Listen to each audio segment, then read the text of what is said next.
Deixa eu te fazer uma pergunta. Sabe aquela situação que você tem uma planilha que está calculando um banco de dados no Excel e quando você coloca uma nova linha, aquela nova linha não está incluída na fórmula e o seu resultado fica errado? Aí, para corrigir isso, você tem que ir lá na fórmula, ajustar o intervalo para poder pegar aquela nova linha ou aquelas novas linhas que você inseriu na planilha. Pois é, nós vamos ensinar para você agora uma forma de resolver isso definitivamente. Fica ligado aqui nessa aula que eu separei para você. Vamos lá, mãos à obra. Vou clicar aqui nessa primeira planilha de banco de dados, dados 1. Vou clicar aqui dentro, dar um Ctrl T e vou pedir para colocar um nome nessa área, aqui na caixa de nome, e vou chamar isso de nome, para ficar bem sugestivo. E vou lá na segunda tabela, né, que é a outra planilha, cliquei aqui dentro, vou formatar como tabela, escolher qualquer cor, veja que ele já deu que tem cabeçalho, beleza, já pegou o intervalo todo, ok. Ferramentas de tabela, design e vou escolher um nome para a tabela aqui, ó, nesse cantinho aqui, né? Então vou colocar isso aqui de tabela, né, para ficar bem sugestivo. Ah, o tracinho ele não deixa, né?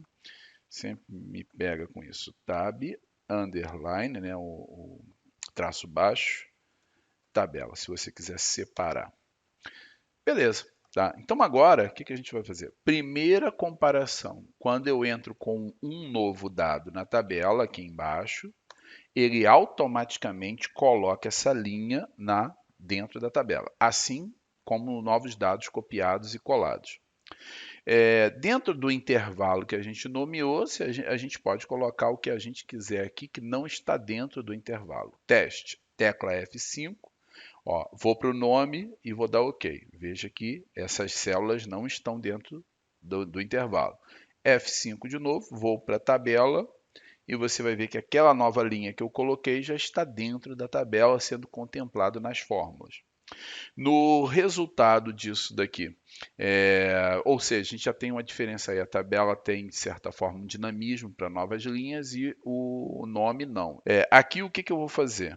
Eu posso utilizar os dois, por exemplo, duas áreas aqui que quero fazer PROC-V. Com PROC-V eu posso utilizar os dois do mesmo jeito. Olha, quero procurar aqui a 3 dentro da tabela. Então vou lá e digo Tab, já lista aqui a tabela, coluna 2, 0 e Enter. Tá? Então, essas são as linhas que não tem. Então, tem que dar erro mesmo dentro da tabela. Tá? Ele foi lá e buscou, são essas linhas que não tem. E aqui embaixo eu vou fazer a mesma coisa, só que esse PROC-V eu vou fazer dentro da área de nomes. Né? Então, ponto e vírgula, chamei isso de nome mesmo. Olha só como é que aparece aqui nome. Ponto e vírgula 2, 0. Então veja que ele não trouxe, porque é realmente linhas que não tem, né? Então essas duas aqui não tem. Então quer dizer, né, que a gente não está comparando nada dos dados, só está indo buscar em tabelas diferentes. Então você vê que o PROC-V é a mesma coisa. Agora, quando você usa uma função que você tem que dar o resultado de coluna, aí não é a mesma coisa. Porque dentro da tabela, a gente pode fazer isso daqui, ó, igual soma. Aí eu vou dizer de onde? Da tabela que a gente tem. Colchete abre todos os campos. E aí eu digo que eu quero somar o total. Fechei colchete e Enter. Está me dando o resultado da coluna total. Aqui eu vou dizer soma.